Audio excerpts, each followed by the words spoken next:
रात का मौसम अपने चरम पर था। लगातार 3 दिनों से आसमान से पानी गिर रहा था। पहाड़ी इलाके में बसा सोनपुर गांव अब पूरी तरह धुंध और सन्नाटे में डूबा हुआ था। गांव के बाहर एक पुराना टूटा फूटा हवेली थी, जिसे लोग लाल हवेली कहते थे। कहा जाता था कि वहां रात के समय कोई रहता है जो जिंदा नहीं है। रवि शहर से आया एक पत्रकार था। उसे अंधविश्वासों पर भरोसा नहीं था। गांव वालों से जब उसने लाल हवेली के बारे में सुना तो उसकी आंखों में डर नहीं बल्कि उत्सुकता थी। उसी रात उसने तय कर लिया कि वह हवेली में जाकर सच जानकर रहेगा। रात के करीब 11 बजे बारिश थोड़ी धीमी हुई। रवि टॉर्च और कैमरा लेकर हवेली की ओर बढ़ा।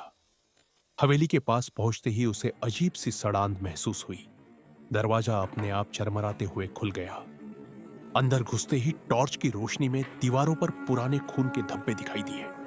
अचानक ऊपर से किसी के चलने की आवाज आई। छप छप। रवि का दिल तेज धड़कने लगा। उसने आवाज दी, कोई है? कोई जवाब नहीं। वह सीढ़ियां चढ़ने लगा। हर सीढ़ी पर उसके कदम भारी होते जा रहे थे, जैसे कोई अदृश्य ताकत उसे रोक रही हो। तभी अचानक उसके कानों में किसी औरत के हंसने की आवाज गूंजी, बहुत धीमी लेकिन डरावनी। ऊपर के कमरे में एक पुराना शीशा रखा था। जैसे ही रवि उसके सामने पहुंचा, शीशे में उसका अक्स नहीं दिखा। उसकी जगह एक जली हुई औरत का चेहरा था, जिसकी आंखों से खून बह रहा था। रवि घबरा कर पीछे हटा। तभी दरवाजा जोर से बंद हो गया। कमरे की लाइट अपने आप बुझ गई।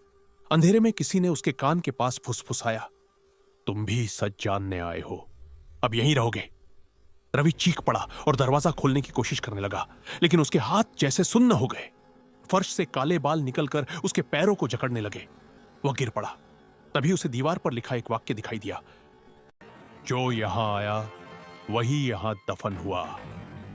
अगली सुबह गांव वाले हवेली के बाहर पहुंचे, क्योंकि रात भर अजीब आवाजें आ रही थी। अंदर जाने की किसी की हिम्मत नहीं हुई। बस दरवाजे पर रवि का कैमरा पड़ा मिला, जिसमें आखिरी फोटो थी, एक जली हुई औरत और उसके पीछे खड़ा रवि, जिसकी आंखें अब जिंदा इंसान जैसी नहीं थी। उस दिन के बाद से लाल हवेली से हर बरसाती रात को किसी आदमी की चीख सुनाई देती है और लोग कहते हैं, रवि अब भी वहां है।